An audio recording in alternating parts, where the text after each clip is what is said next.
Good morning. This is Kyle Henderson of BAMA Football on YouTube with an update regarding Jam Miller. Now, yesterday during Alabama's second scrimmage, it is fact that Jam Miller did go down with an injury.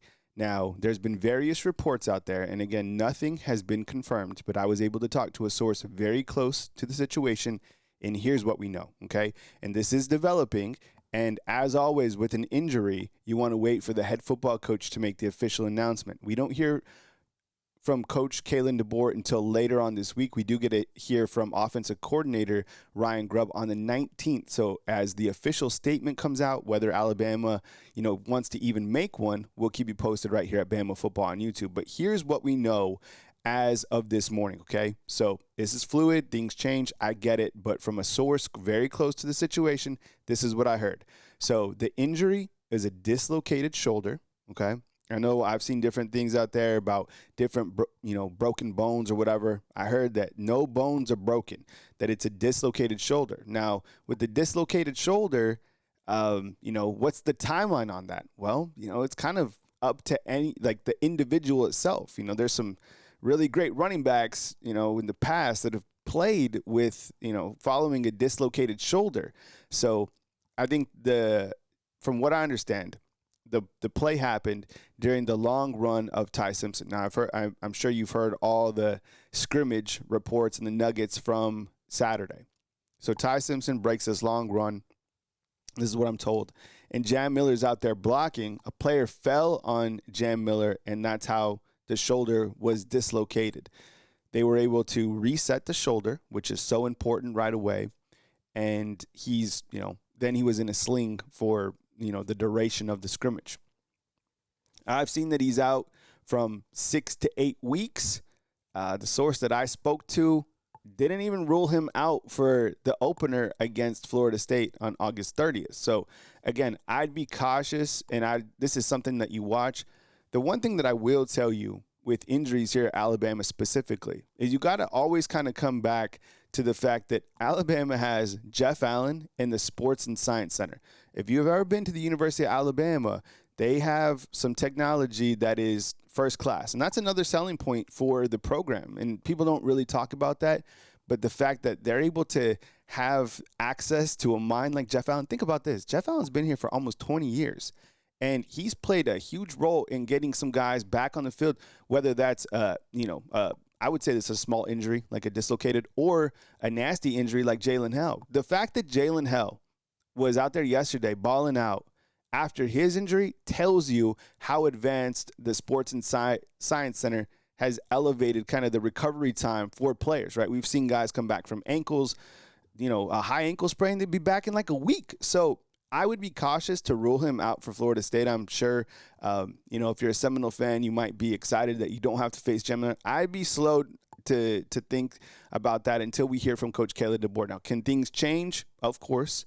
But that's kind of where things stand. And again, we're waiting on the official report from Coach Kalen DeBoer. So when that comes in, or I would imagine that maybe Ryan Grubb says something the 19th, or there's a couple days before that. So something that we're following, but wanted to get that out there.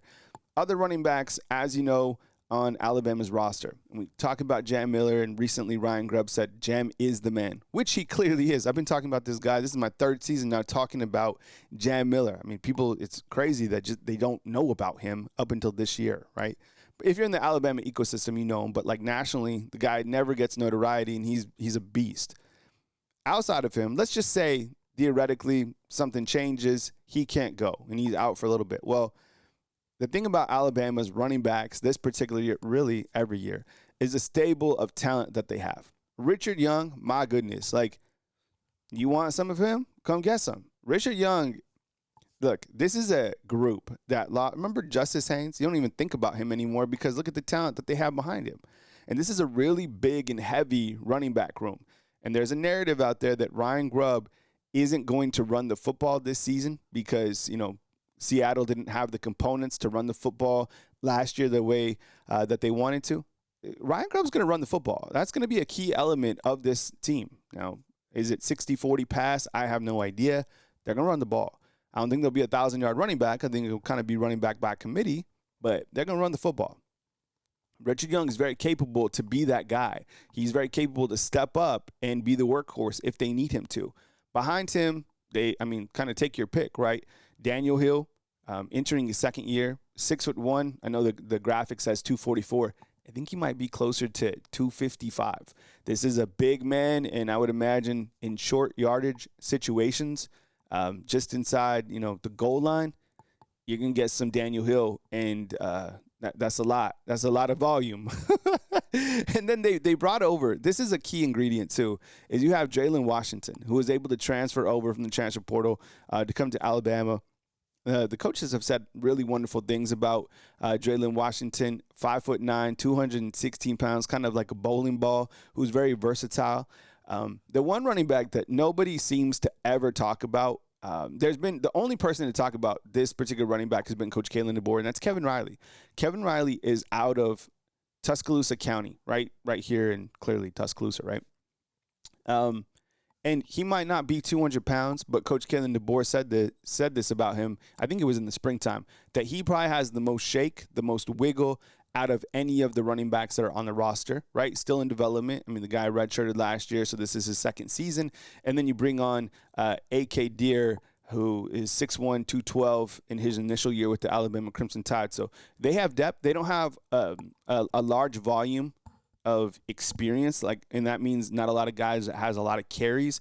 Jalen Washington, I think he had close to 600 yards last year or whatever, but the running back room is very solid. Now, of course, as you know, it's always going to come down to the offensive line and kind of the execution and the schematics of the game. But kind of, just to paint the picture, Alabama is good, very good at the running back position. I don't know, I wouldn't rule out Jam Miller just yet. I want to wait to hear from Coach Kalen DeBoer, but this is national news clearly, being that he is the running back at the University of Alabama, and we'll continue to track it as it comes in. I have a video that talks kind of about the nuggets of Alabama football. You can still get into this raffle. We'll spin the pinwheel on Monday. Cash App, Bama_YouTube, and Venmo, Bama_YouTube, Cash App, Bama YouTube. This also comes in white. But I have another video that I'll link in here that talks about the specific nuggets. Ty Simpson had another wonderful day, very high completion percentage, as you could see. Some people say it was 14 to 15, 15 to 16. It doesn't matter. I mean, the guy is taking care of the football. He had that long rushing touchdown. I guess that's the play that Jam got hurt on. This is another guy who you'll learn how good he is using his feet, and a guy that hasn't made a lot of mistakes during the preseason. So news as it happens, and we'll cover it. And if anything changes, we'll come back with another video and in detail talk about Jam Miller. But from what I understand, wouldn't rule him out just yet for that opener against Florida State. We'll continue to track it as news comes in. I hope you guys have a beautiful Sunday. Stay tuned for another video later today where I'm going to be talking about Alabama's schedule in detail, kind of a season prediction. That video should drop, maybe 11, 12 p.m. Central Time. Have a beautiful day with your family. Stay blessed. Enjoy your life. As news comes in, we'll report on it right here at Bama Football on YouTube. See you, fam.